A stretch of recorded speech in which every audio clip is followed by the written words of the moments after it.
నీళ్లు వస్తున్నాయి, గోదావరి జలాలు. ఆ కాళేశ్వరం ప్రాజెక్టులో అంతర్భాగం కాదా?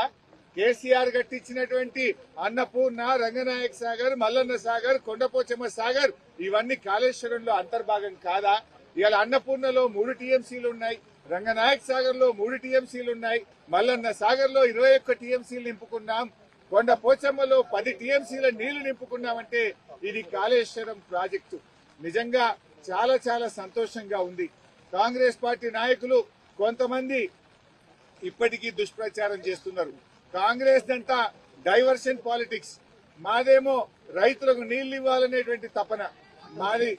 మాది వాటర్ డైవర్షన్ అయితే కాంగ్రెస్ దేమో డైవర్షన్ పాలిటిక్స్, అటెన్షన్ డైవర్షన్ చేసేటువంటి ప్రయత్నం కాంగ్రెస్ పార్టీ నాయకులు చేస్తున్నారు. బట్ ఈరోజు ప్రజలకు సజీవ సాక్ష్యం కదా, ఇంతకంటే సాక్ష్యం ఏం కావాలి? కాళేశ్వరం కొట్టుకుపోయిందనేటువంటి మూర్ఖులకు 21 టీఎంసీలతో సముద్రాన్ని తలపించే ఈ మల్లన్న సాగరే ఒక సజీవ సాక్ష్యం.